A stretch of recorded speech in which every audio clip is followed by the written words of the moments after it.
It's strange how a story can begin with something as small as a sound, a soft, trembling hum echoing down a marble hallway, and how that single sound can fracture a man's frozen world.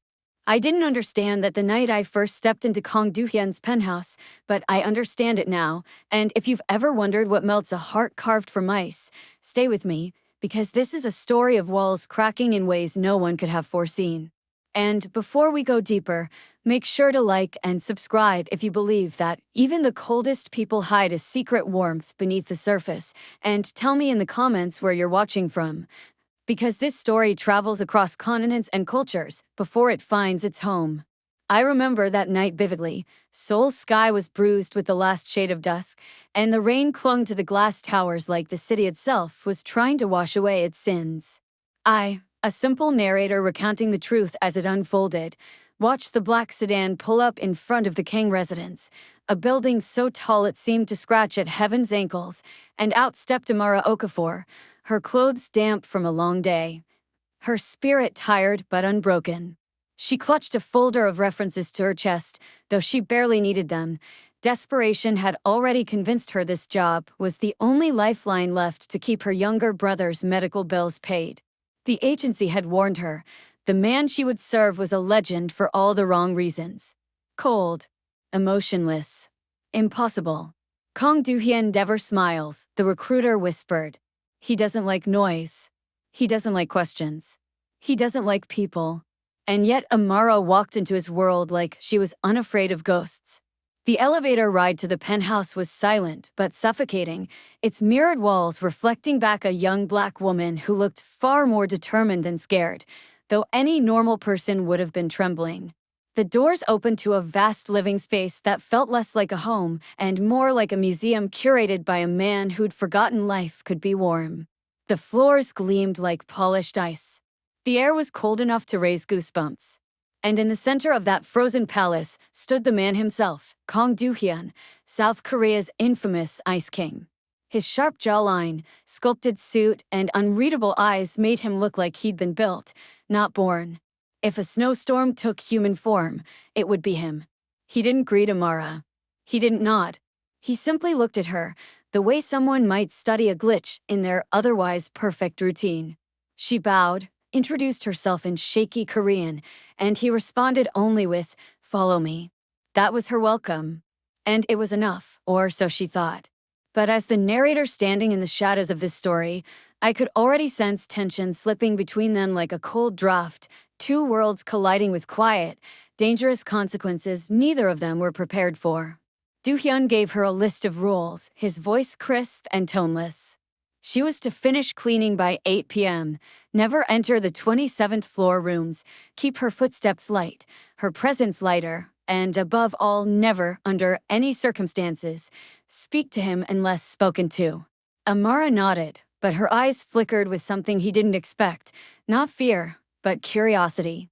She noticed, even as she began wiping down his immaculate counters, that the house felt too sterile. Like someone had taken a memory and scrubbed it until nothing but cold surfaces remained. Hours passed without incident until, while carrying laundry down the hall, she clipped the corner of a marble pillar and stumbled directly into Doo-hyun's path. The impact was soft, but the silence afterward was deadly still. Her eyes flew up, panic bright. "Sir, I'm so sorry. I didn't see a refrigerator-sized body there." Her words betrayed her mouth before her mind could stop them. I swear the world paused. Even I, unseen narrator of this tale, felt the air gasp. Kong Doo-hyun was not accustomed to being addressed like a person. And definitely not like a piece of oversized furniture. His brows lowered by a millimeter. That was the full extent of his visible reaction, but the temperature in the room seemed to drop 10 degrees. Amara froze, waiting for the explosion, the firing, the humiliation. Instead, he simply stepped around her, uttering only one word, "Careful." She expected punishment. He gave her mercy. And that was the first crack in the ice. But the second crack came later that night, when a thunderstorm rolled across Seoul and the penthouse darkened. Amara, tidying the kitchen, heard a faint sound down the hall, ragged breathing, strained and uneven. She followed it to a room lit only by lightning spilling through floor-to-ceiling windows. There, slumped against the wall, was Kong Doohyun himself, gripping the floor as though trying to anchor himself to reality. Panic attack. Trauma. Pain. Whatever it was, it stripped him of his cold mask and left nothing but a trembling man who couldn't catch his breath. "Sir," she whispered. He flinched at her voice. "Get out." But she didn't. She knelt beside him, humming the soft Nigerian lullaby her mother used to sing when storms frightened her. It wasn't a song meant for a cold Korean CEO, yet it soothed him. His breathing slowed. And in the darkness, he looked at her not as a maid, but as someone who saw him. Truly saw him. Amara left the room quietly when he recovered, thinking nothing of it. But I, the narrator, felt the shift tremble through the entire penthouse. Something had woken. Something he had buried long ago. And it scared him. Which is why, the next morning, while dusting the upper hallway, Amara noticed a door slightly ajar, the one she'd been told never to enter. Curiosity tugged at her like a hand. She pushed it open just an inch. Inside was a nursery frozen in time. A crib. A mobile. A single baby shoe. And a photograph of Kong Doohyun smiling, truly smiling, while holding a newborn. It was the first warmth she'd ever seen in his eyes. But before she could step back, a cold voice sliced the air behind her. "You've seen too much." Amara turned slowly. Kong Doohyun stood in the doorway, his expression unreadable, his shadows darker than the storm outside. And that was the moment everything changed. From the moment Kong Doohyun found Amara standing inside the forbidden nursery, the atmosphere inside the penthouse shifted into something sharp-edged and dangerous, like a taut string waiting to snap, and I, still watching this story unfold from the quiet corners, felt the tension coil between them like a trapped breath neither knew how to release. He said nothing for a long moment, just stood there with the faint outline of lightning behind him, making his silhouette appear carved from stone, and when he finally spoke, his voice was low, brittle, and far more human than he intended. "Who told you to enter this room?" Amara, trembling but steady-eyed, whispered that the door had been slightly open and she'd heard something inside, a lie, perhaps, or maybe a truth shaped by instinct. What startled him more than her presence in that sacred place was her next sentence. "This room, it feels lonely." No one had ever described his grief so plainly. His jaw tightened. He ordered her downstairs. But later that night, when the storm calmed and the city lights flickered like distant embers, Doohyun stood alone in that same nursery, staring at the photograph Amara had touched. Something about her gaze, the way she looked at that frozen moment of his past, lingered with him, haunting him with the notion that maybe she didn't judge him, maybe she simply saw him. And that terrified him more than exposure ever could. The next morning unfolded with an unsettling stillness. Amara moved through the house as though walking on glass, carrying her fear like a second skin, but still she cooked breakfast, swept the floors, and hummed under her breath.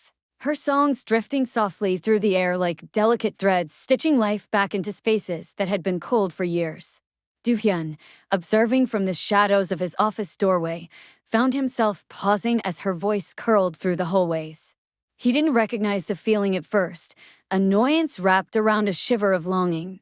He didn't understand why he waited for her footsteps, why his gaze followed the movement of her hands, why the sound of a simple hum could thaw something in him he thought had died with his wife and child. He only knew that she was becoming the single unpredictable variable in his perfectly controlled world, and that made her dangerous. Yet he couldn't bring himself to fire her. Not after she held him through his panic. Not after she saw the nursery. Not after she looked at that photograph without pity.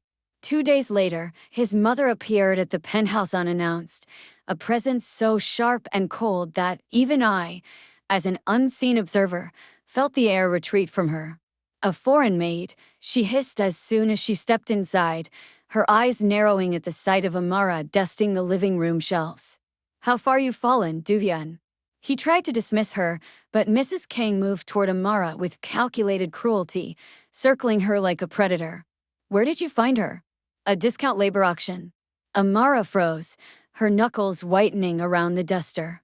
Duyan saw the flicker of hurt in her eyes, something no one else would have noticed, and something inside him snapped, clean and decisive. "Mother," he said sharply, stepping between them, "you will not speak to her like that." Mrs. King's smile widened with triumph, because she recognized the shift instantly. It wasn't protection out of duty, it was personal. Too personal. Later that night, after she'd left a trail of venom behind her, Duhyun found Amara silently washing dishes, her sleeves wet, her jaw clenched. The tension in his shoulders surprised him. He hated seeing her upset. She didn't look up when he approached, but her voice trembled just slightly. "I didn't know your mother was coming." He didn't answer immediately. Instead, he watched the way her reflection flickered in the kitchen window, illuminated by city lights like a painting brought to life. "She won't speak to you like that again," he said, and the promise in his voice startled even him. Amara dried her hands, turned to him, and for the first time since she'd arrived, confronted him directly. "Why does this house feel like it's filled with ghosts?" That question, gentle and devastating, caught him off guard. He didn't respond. Couldn't respond. The truth hovered between them like a glass shard. Amara softened. "You're not as alone as you think." He looked away then, and the silence between them was heavy enough to pull the room into a new orbit. Days passed, and something unspoken wove itself between them, an invisible thread pulling Duhyun into her orbit whether he wanted it or not. He found himself waiting for her voice, her footsteps, her presence. She brought color into a grayscale world, warmth into a home built for mice. But with warmth comes danger. And danger arrived swiftly, first as whispers, then as storms. One evening, while Amara was returning from her part-time job, two men in dark suits followed her all the way to the elevator. At first, she thought they were residents. But when one muttered, "Foreign trash should know their place," she realized this was no coincidence. And when the second man said, "CEO Calm won't embarrass the family much longer," she understood she was being watched. Targeted.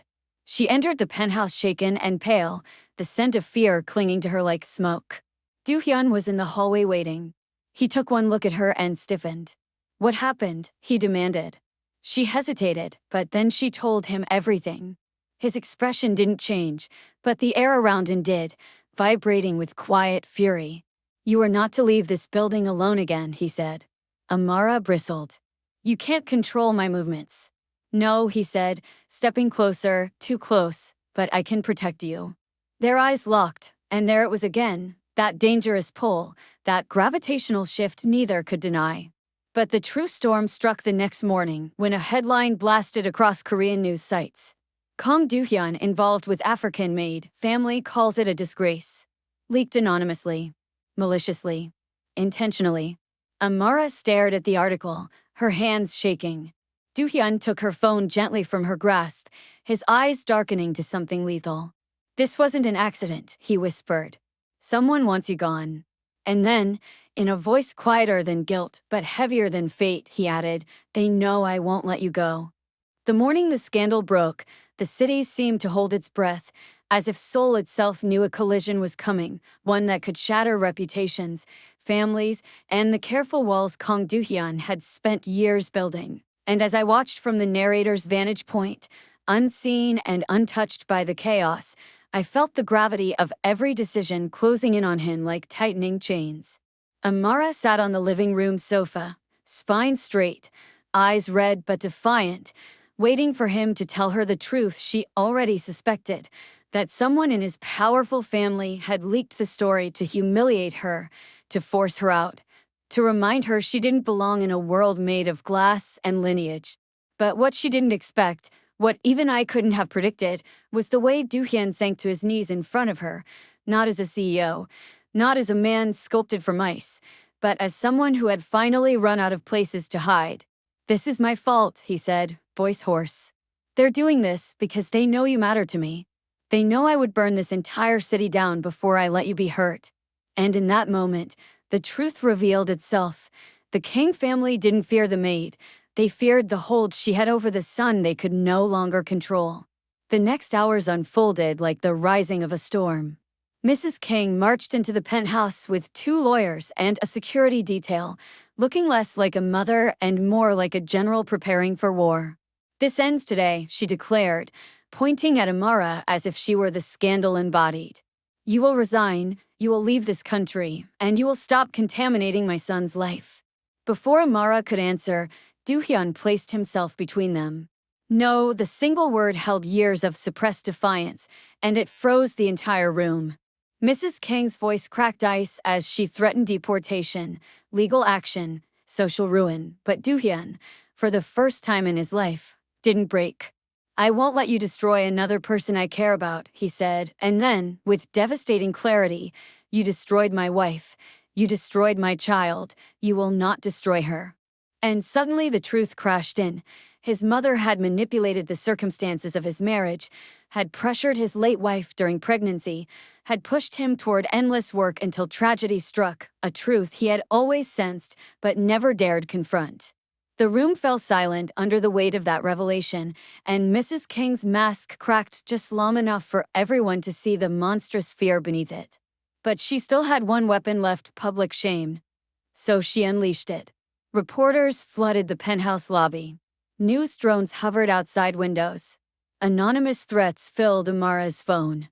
And then immigration officers showed up with forged complaints, claiming she'd violated her work visa. That was the breaking point. Do-hyun snapped.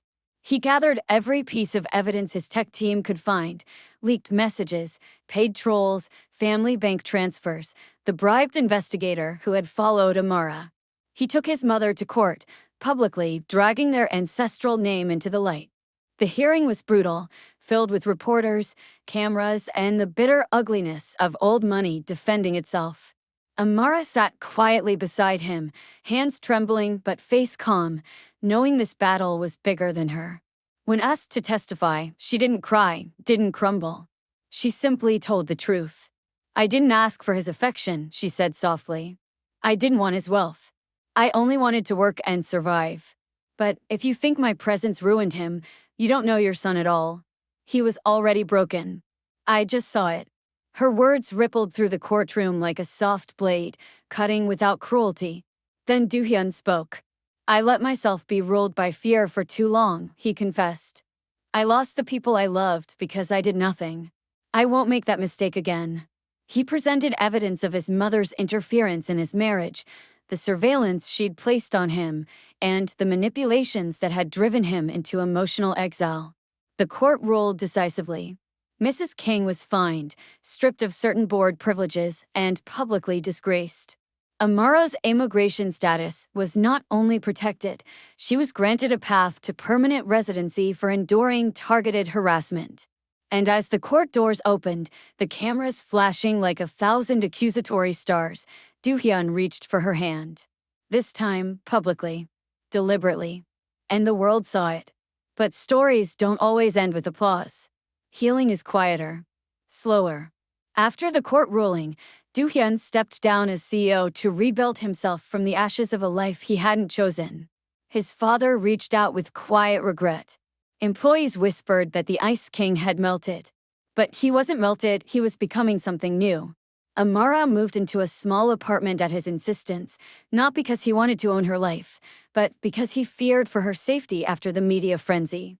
Their connection deepened, not through grand gestures, but through small, human moments, late-night conversations over tea, shared silences that felt like home, the way he softened whenever she laughed, the way she steadied him when memory shook him awake.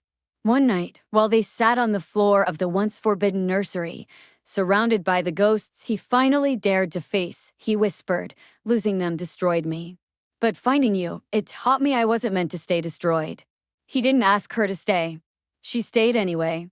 Months later, when the world had moved on to new scandals, the King name had healed just enough, and the city lights shimmered like golden threads weaving their destinies together. Do-hyun stood in the penthouse living room holding Amara's trembling hands. "I don't want you to be my maid," he said. "I want you to be the woman who walks beside me freely, proudly, without fear." She looked at him, tears gathering like tiny suns. "Are you sure?" He nodded with a steadiness he'd never felt before. "For the first time in my life." And so, the Ice King and the woman who melted him chose each other, not because the world approved, but because their scars fit together like puzzle pieces carved by fate. And I, the narrator who watched every moment unfold, can tell you this. Some hearts aren't broken, they're waiting. Some walls don't crumble, they open. And sometimes the person meant to save you walks into your life holding nothing but a cleaning rag and a quiet song, and somehow, that's enough to rewrite everything.